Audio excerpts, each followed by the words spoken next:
I'm going to break down the election for you in a very accurate, no nonsense, nonpartisan way. When I say nonpartisan, it means that I'm not spinning anything. And where all the other networks do, I don't. It's going to be straight right to you what happened and why I think it happened. But first, I got to get to this CNN Jim Acosta stuff. So as you know, because I've been saying it since I started this broadcast about 18 months ago, the press is corrupt in America. And the chieftains, the media bosses who run the journalism enterprises, give orders to their people. You do this. This is how we are going to report the story. When I first started 45 years ago, that never happened. Now it happens all the time.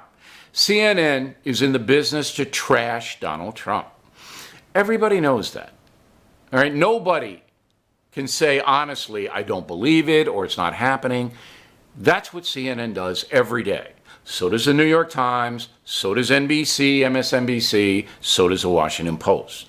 Okay? Now, Acosta is the White House correspondent. Now, I have an insight into this probably better than any human being on earth. I've interviewed President Gerald Ford. I've interviewed President Clinton. I've interviewed Hillary Clinton.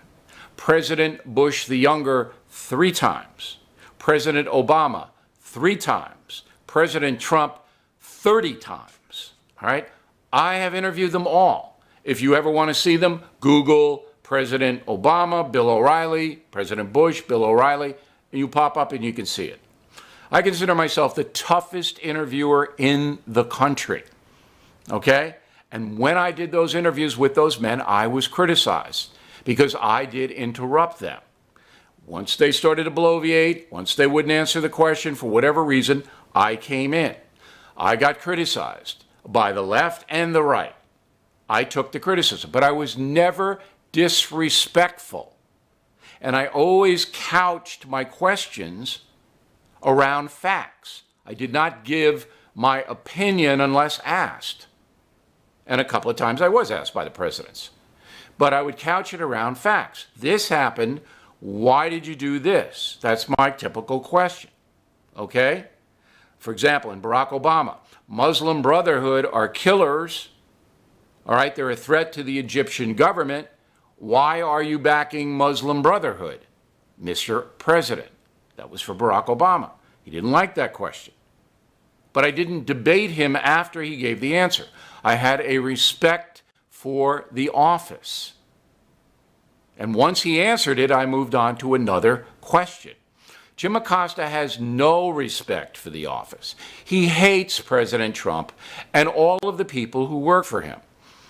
Now, he'll deny that, but he gets up and immediately starts a debate, not a question and answer, a debate. Roll the tape. Thank you, Mr. President. I wanted to challenge you on one of the statements that you made in the tail end of the campaign in the midterms. Here we go. If you don't mind, Mr. President, that this caravan was an invasion. As you know, Mr. President, I consider it to be an invasion. As you know, Mr. President, the caravan was not an invasion. It's a group of migrants moving up from Central America towards the border with the U.S. Thank you for telling me that. I appreciate it. They're hundreds of miles away, though. They're hundreds and hundreds of miles away. That's not an invasion. Honestly, I think you should let me run the country. You run CNN. All right. And if you did it well, your ratings would be much better.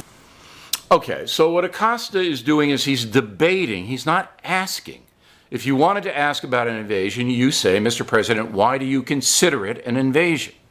I consider it an invasion. All right?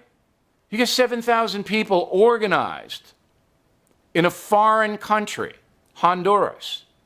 They are marching thousands of miles with the express intent of crossing the American border and seeking asylum. That's an invasion, in my opinion.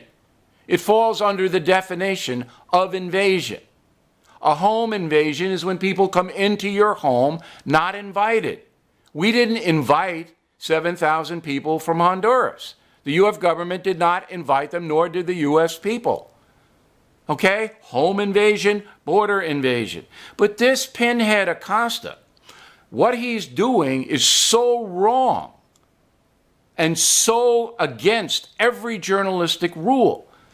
He wants to debate and demean Donald Trump, the President of the United States. That's his intent. His intent isn't to seek information. If it was, he would say, why do you consider it an invasion when they're 1,000 miles away? They haven't even shown up yet. And then let the president answer. You want to follow up? Fine. But no, he says, quote, the caravan is not an invasion. Look, Acosta, nobody cares what you think. Okay, if they did, you'd have a primetime opinion show. No one cares. Least of all, President Trump. You're taking valuable time away from the American people who want a Q&A. And you're disrespectful to boot.